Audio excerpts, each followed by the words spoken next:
Jo, Jo. Ah, Siap-siap mau ibadah ISM.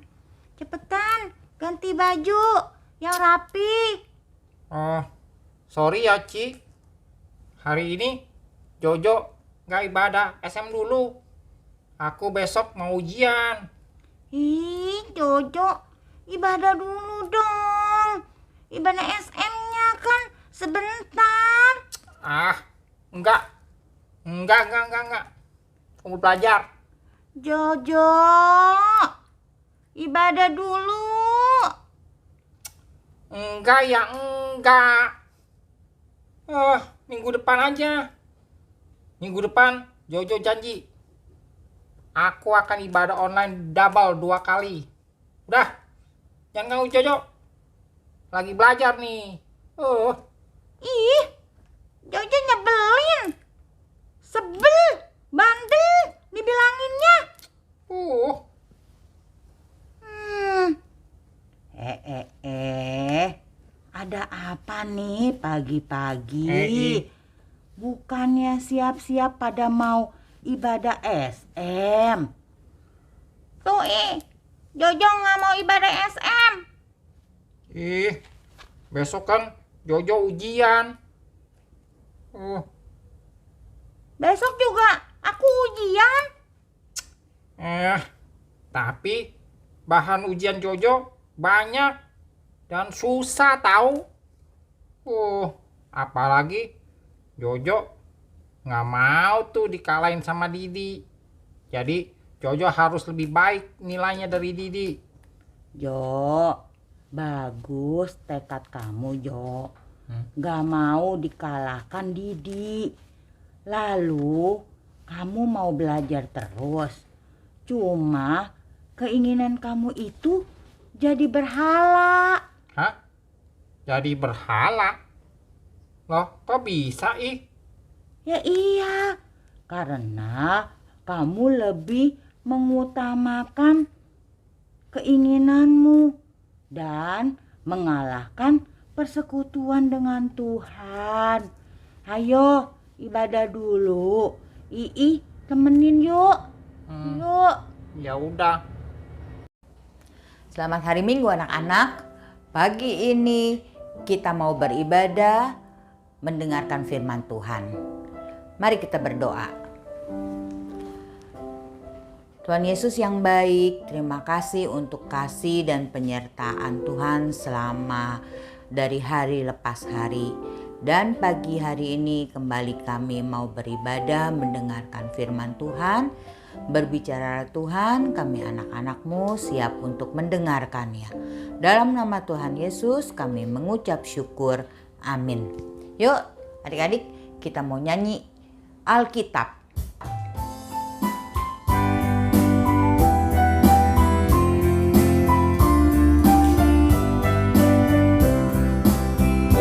Hai kawan, tahukah kamu sebuah buku yang indah dan menakjubkan, buku yang berisi kebenaran. Alkitab itulah namanya. Alkitab buku terindah, surat cinta dari Tuhan untukku dan untukmu dan semua orang. Alkitab buku terindah, ceritakan keselamatan karya Tuhan Yesus yang mulia.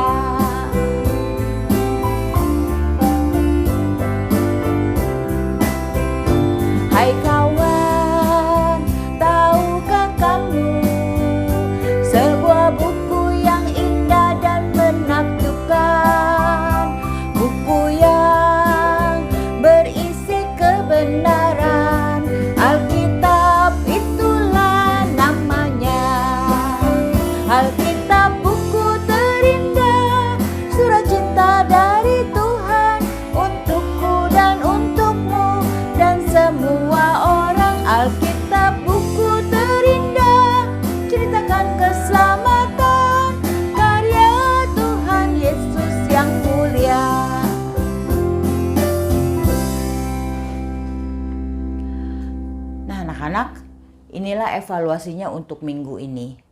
1. Berapa tinggi dan lebar patung yang dibangun oleh Raja Nebukadnezar? 2. Di mana patung itu didirikan? 3. Apa hukuman bagi yang tidak menyembah patung itu? Diisi ya setelah mendengarkan cerita ini. Dan ayat hafalannya untuk minggu ini terambil dari Keluaran pasal 20 ayat 3. Jangan ada padamu Allah lain di hadapanku. Sekali lagi anak-anak ya.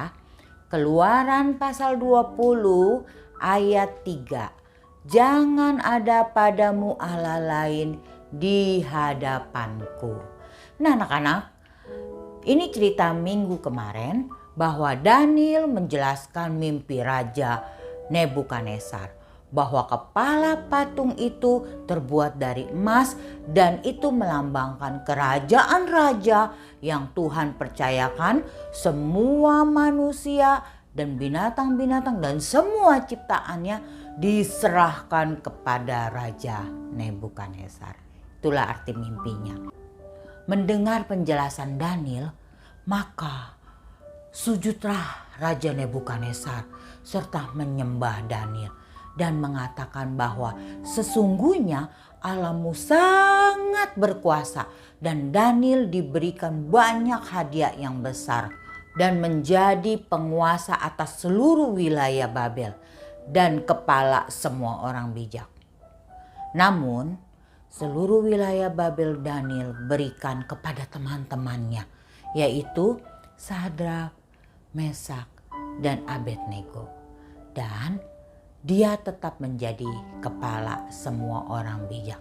Sehingga orang-orang Kasdim yang akan dibunuh sudah dibebaskan. Nah anak-anak, sekarang Raja mengumpulkan ahli-ahli bangunan dan mengutarakan maksudnya. Kemarin Belsasar sudah jelaskan mimpiku begitu tepat. Sekarang kalian buatlah patung seperti yang dijelaskan Belsasar. Tetapi semuanya terbuat dari emas. Dari kepala sampai kaki. Saya mau terbuat dari emas semua. Hayo segera buat. Buat yang besar. Jangan berlambat-lambat, kata Raja Nebukadnezar.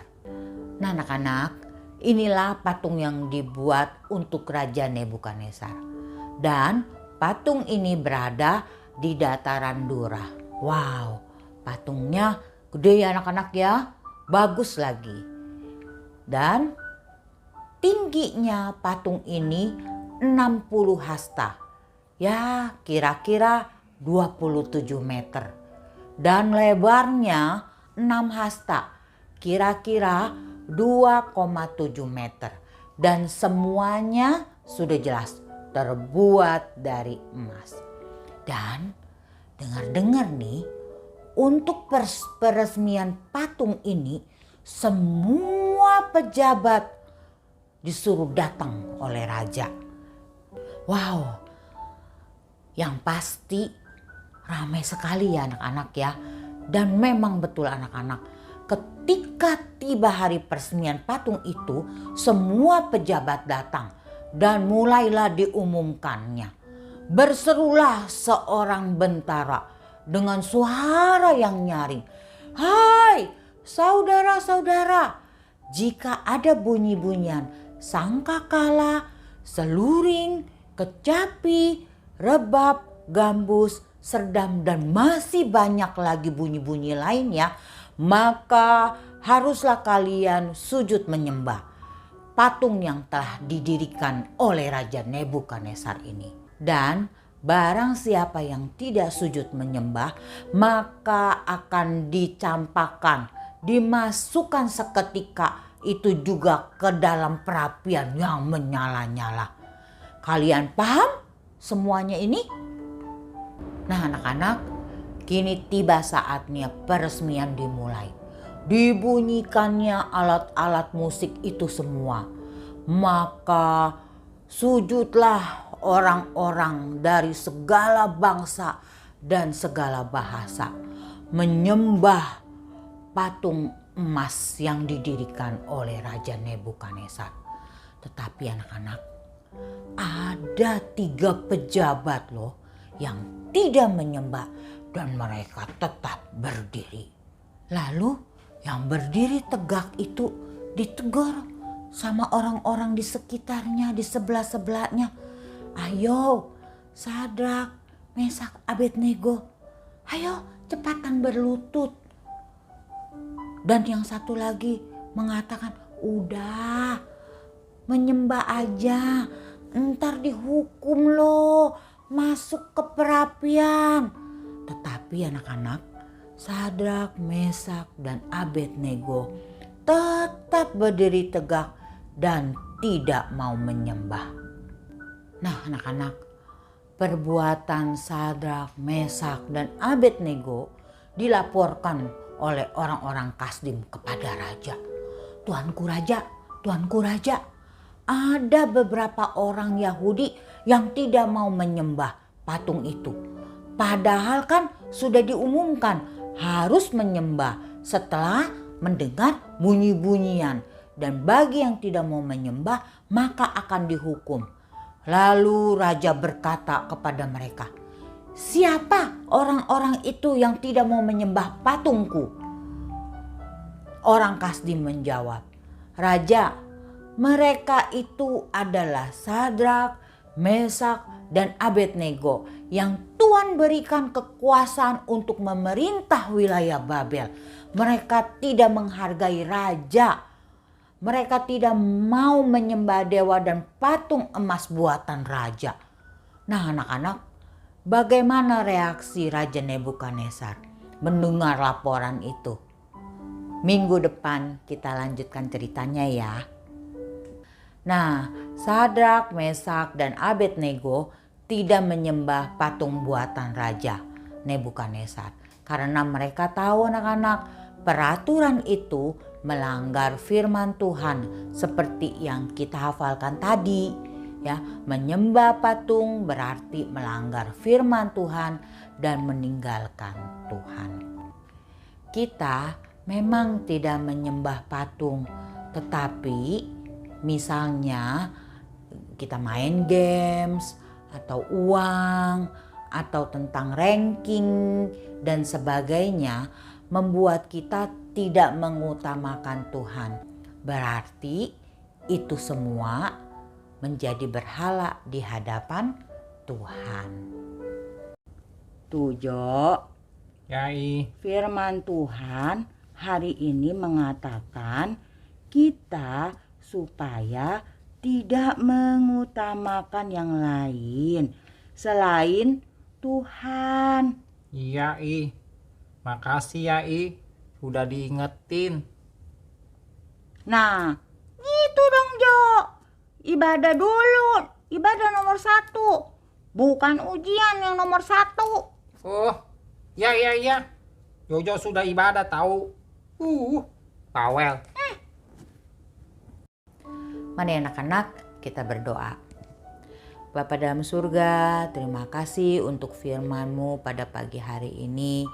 Biarlah kami anak-anak-Mu boleh belajar lebih taat lagi akan firman-Mu. Boleh terus belajar untuk mengutamakan Tuhan daripada yang lainnya. Dan boleh tetap setia kepada firman Tuhan. Dan biarlah semua yang kami lakukan boleh menjadi berkat bagi orang lain dan boleh menjadi saksi-saksi Tuhan yang hidup. Terima kasih ya Tuhan. Dalam nama Tuhan Yesus kami mengucap syukur. Amin. Nah anak-anak, inilah evaluasinya untuk minggu ini. Jangan lupa diisi ya. Selamat hari Minggu. Tuhan Yesus memberkati.